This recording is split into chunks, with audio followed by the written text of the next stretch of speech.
When a British person tells you something is not bad, they do not mean that it's not bad. They mean it's the greatest thing that they have ever experienced in their life. And when they say something is quite good, they actually mean it's really bad.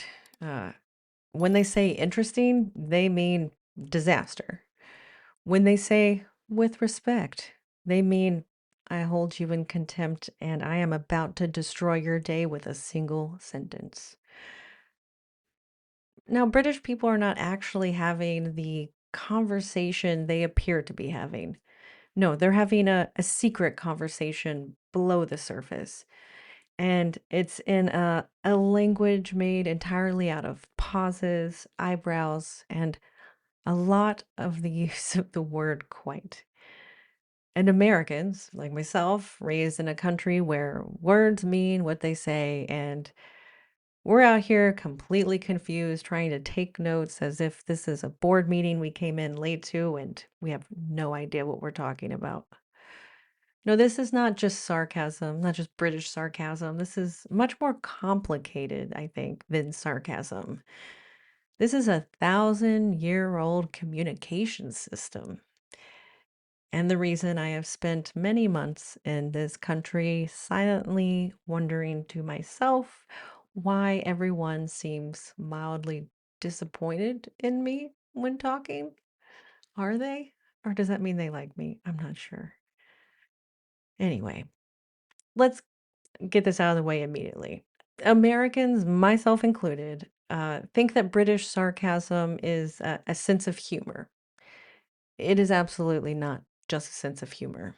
It is your default. It is the way a British person speaks to their boss, their grandmother, their dog, to people in line at Tesco. This is your default. In America, when we are sarcastic, we are doing a little bit. We might use a funny little voice to let you know that we're joking. We will make sure it's clear that it's sarcasm. It is not delivered in a way that you can't understand if you don't speak it. And if that fails, we follow up with "I'm kidding," so that you know that I'm being sarcastic and I'm kidding. But the British are never kidding. You guys are never kidding when you do the sarcasm. Are you always kidding, I guess? I'm not sure. It overlaps so completely that I'm not really sure which one is happening at any given time. This is not just a joke, it is your mindset. I think the central rule of British communication is sarcasm. The British say the opposite of what they mean, and they seem to mean the opposite of what they say most of the time, not all the time. There's always exceptions to the rules, or there's not. But I think if you absorb 60% of that, you'll kind of start to understand maybe a little over half of British culture. You're still going to have some learning to do that you might not ever understand. I think if you picture it this way, we got a chart, two columns. First column is what a British person says. Second column is what they actually mean. Like this. This is one of the most extraordinary things I have ever witnessed in my life. Or, it's fine. Or, everything is on fire and I am furious. There's more for the chart. There's so many more sayings. But once you've memorized part of this chart, that no one in this country has ever expressed a sincere opinion in your presence. They have just been speaking in code the whole time, and the code is the opposite and the specific dialect of this, what the British call the understatement, which we've discussed before. And the understatement is when you describe something using words that are dramatically smaller than the actual thing going on. Now, the British have ranked the understatement, I think, somewhere between Christianity and tea as the fundamental building blocks of this country. And an American whose flight has been delayed, which happens all the time, or it's been canceled, an American might say, I have been here for 7 hours.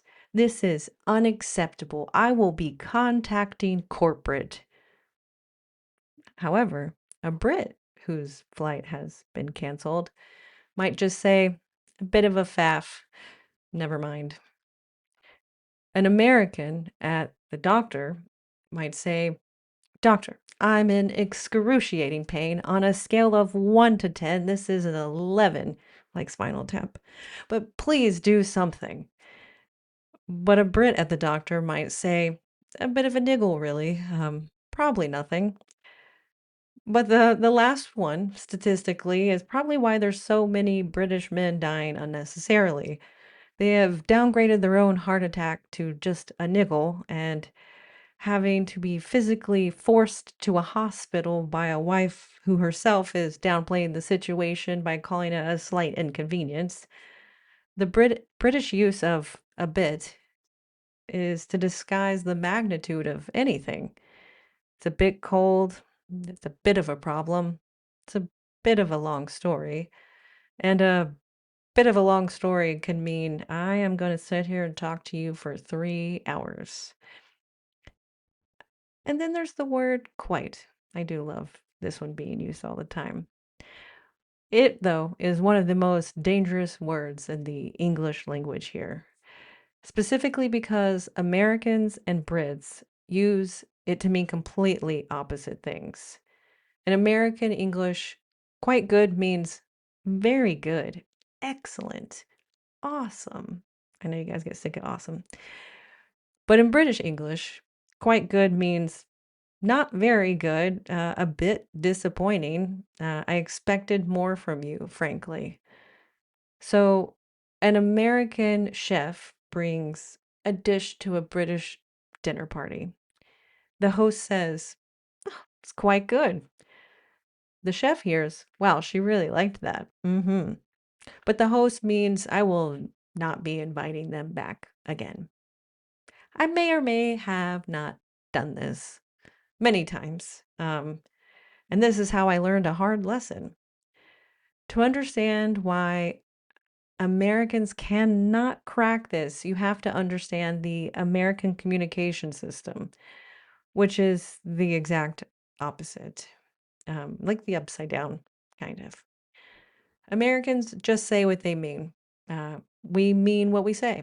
We say it loudly and we say it with our whole chest. We say it 3 times in case anyone missed it and didn't hear us in the back. We are not a subtle people. We have never really been a subtle group of people. Heck, the country was founded by people who, when they had a complaint about a tea tax situation, threw tea into the sea and started a war about it. That is who we are, fundamentally. American conversation runs on a permanent setting of amplified sincerity, I think is the best translation. If we like a sandwich, the sandwich is amazing. Um, if we're having a fine day, the day is awesome. And if we are vaguely interested in your project is literally the best idea I have ever heard. When Americans say I literally died, what she means is I was briefly amused, literally. So this is the inverse of British understatement. It is the overstatement to the maximum degree. And one other thing that these really play into is customer service. The layer of the American customer service culture is completely different. They're trained to deliver something like, have a great day. It was my pleasure, while staring straight through your skull at the wall behind you. And I know this because I did customer service in college on the phone, and we had to learn something called soft skills, which was exactly this. We are beautifully sincere sounding, but only the words are sincere, not the meaning behind them. The words are the only nice part. And we as Americans wait the literal content of words. So I grew up back in Kentucky where, I was there for most of my life. When someone tells you, well, bless your heart, sweetie, what they are actually saying to you is, you're a freaking idiot and they don't like you. It is one of the only American phrases I think that operates within the British system. But even then, we telegraph it with a tone, a little tilt of the head, and an entire performance shift. So you know what's happening. Bless your heart. The British do this with no telegraph at all. They just say it in the same voice they use to order soup. And then there's the overstatements, not understatements, of the 15 years I was in LA. Everyone is permanently set in the overstatement. I am obsessed with you. We should definitely do this. I would love to read your scripts. None of it means anything. You're never going to hang out. But everyone just agrees and pretends and goes about it. So I arrived here understanding two operating systems. The American hyperpositivity of LA and the uh, politeness of the South that is making fun of you. Both are still very loud and both seem sincere on the surface, but neither equipped me to deal with what is happening here when a British person says something is interesting and their mouth is angled slightly to the left and there's not a tone, there's no way for me to read it like you could in the States. But why do the British do this? Why is the entire country running on a communication system built on the opposite of what they mean? Well, there's four reasons. They have been lamenting themselves onto each other for 1,000 years. Class. Saying what you actually feel in Britain is terribly common, or for my Americans, low class. It's unsophisticated. The upper class, historically, communicated through hints, through codes, through eyebrows, and a little silence. To be direct was to be vulgar, and to express enthusiasm was a sign that you had not gone to the correct school. So you do not say, "This is wonderful." You do say, however, "Not bad," because the alternative is being mistaken for somebody else. Two, I think, the whole empire thing. Um, Britain spent several hundred years running an empire that mostly required telling people things they maybe didn't want to hear, but with a straight face and the tone of a little permanent slight regret. You didn't say, "We're going to invade you." You said, "We've taken a special interest in your region." Your culture has spent 300 years talking like that no one knows exactly what you're saying, but it's not plain, but we get the message. I think another one, of course, the weather. I kid. Well, I'm not completely joking. There is no functioning culture on earth that has spent more time queuing in a drizzle. You cannot, with self-respect, scream when it rains on you and you're stuck outside. You can only say, "It's a bit damp out, isn't it?" 40 generations deep of "it's a bit damp, isn't it?" produces a population that responds to a nuclear strike with "it's a bit warm, isn't it?" And I think this is I know you guys seem hard on the outside, but I'm sure you're soft on the inside. So I would say number four that plays into this is natural armor. Irony is armor. If you say, "This means a great deal to me," and you have just given a chance for someone to crush you. If you say, "Yeah, it's not the worst," you've given that person nothing. Your real feelings remain locked inside, behind a thick door labeled "quiet." Irony is essentially the British weighted blanket, and we all love a weighted blanket. It's the emotional bubble wrap of an entire country. And if you grow up inside of it, it the sincerity is not just only embarrassing, but it feels hostile. In America, if you say something like, I love you so much, and you feel it, to a British person, it probably feels like being punched in the chest. They didn't ask for that. They weren't braced for that. Why have you done that to them in public in a Brit? I'm sorry to my cousins, but I do love you so much, and I want to tell you all the time. But anyway, my other favorite one that I'm learning and trying to use correctly is taking the piss as a sign of affection. The British show love by genuinely insulting you in a tone that suggests genuine fondness. If a British person is being polite to you, they probably hate you. But if they are being mean to you and they are making fun of you, they might actually love you. If they are being too mean to you, though, they are either drunk or they very much love you. These are the rules. I didn't make them, or at least I think they're the rules. Things that I have gotten wrong in this time that I've been here, from field reporting, from the dinner party where I said the wrong thing. I made chili. The host said, quite good. I beamed. I said, thank you so much. It's my grandma's recipe because it was more like burgoo, this big thing in Kentucky.